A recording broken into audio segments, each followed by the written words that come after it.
Hello and welcome to N-Scale Friday. My name is John and today we're looking at this EMD GP60 locomotive. This model comes from Atlas. At the time of this recording, Atlas has these models listed on their website for $144.95 for the DCC ready version, and then the DCC and sound equipped version goes from anywhere from $244.95 all the way up to $280.95. And the price difference has to do with whether it's decorated or not, and whether or not it has ditch lights. The model comes packed with everything you'd expect to see, including warranty information, exploded view drawings, and a DCC quick start guide.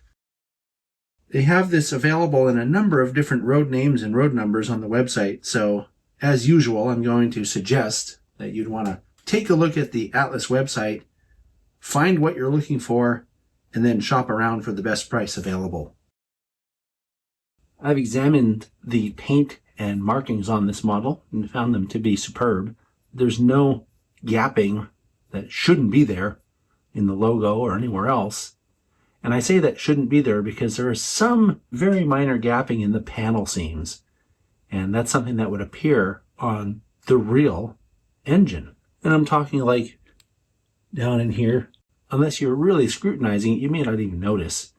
Also, I'm liking the fact that the molded detail in these air intakes is really good, actually. And I'm talking about up here in the dynamic brake intake. Also, something that I've really been appreciating in most of the modern N-scale releases these days is how nice and straight the handrails are. We're going to take a look at the detail around the cab. These markings, just like the markings on the side, are also very crisp. There's a little logo down here that looks really good.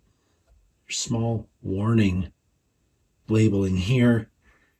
Something I'm really liking about this model is this treatment around the windows. That silver gasket makes the windows really pop on the front of the locomotive there. And I think that the number boards look really good. Now we'll look at the detail around the front pilot. You can see that it has molded hose detail here. And I really like this. I call these pinstripes, right, on the steps, or safety stripes. That looks really good. And it may be visible from this position. I'm not entirely sure, but the walkway seems to have a diamond plate tread. That also looks really good. And I didn't notice this until I put it under the camera's magnification here, but there's a little SP9794 marking here across the front of the front sill. That looks really good. Now I wanted to show you the fireman side because there's something here that's pretty cool. It's this separately applied brake wheel on the nose, and you can see it's recessed a little bit too. And look under the window here. There's a little warning label right under the window there. Here's a look at the detail on the fireman side. You can see it has that blower duct. That's a spotting feature for these locomotives. Also, you can see the horns mounted back here. We'll take a closer look at the roof detail in a moment. But also, you can see that there's some air reservoir detail here as part of the fuel tank. And the trucks look pretty good. Something else that's kind of cool about this model is it has the jacking pads on it. Detail on the rear of the model is consistent with what we saw on the front. It has some molded detail here, these grab irons that go up the back of the engine. And then there's a little SP with the number printed on the back there. That looks pretty good. White on red. And then, of course, it also has those little safety stripes on the stairwell and the molded hose detail on the pilot. And you can see from this angle that it's a knuckle coupler, and there's some additional hose detail molded here. Here's a look at the roof detail. These are separately applied fans, all of them, and they look really good. They have a nice amount of depth to them, including the dynamic brake fan, which is also separately applied. I mentioned the horn casting mounted back here toward the rear. That looks good. And the air conditioning unit on the cab is also a separately applied part. Okay, I have JMRI running on my laptop next to the camera here. We're going to run the model to see how it performs.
This is on speed 1. It's a little chunky. There's 2. There's 3. Got a little herky jerk going on this one.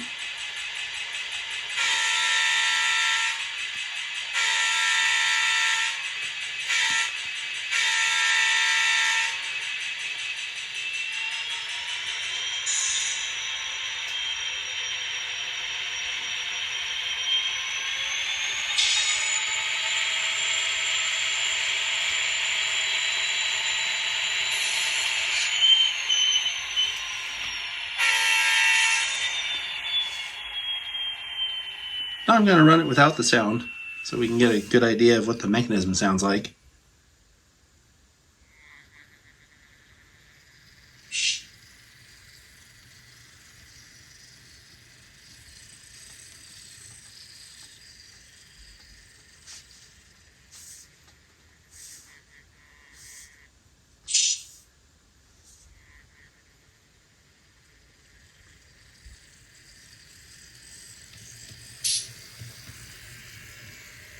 It's actually a pretty quiet mechanism.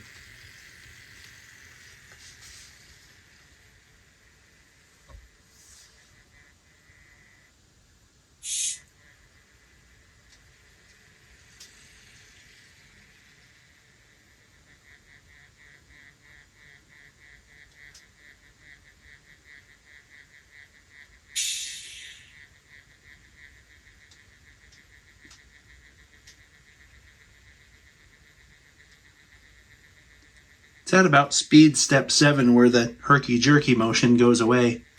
And this is something that'll probably disappear by running the engine a bit, breaking it in. That's been my experience in the past anyway.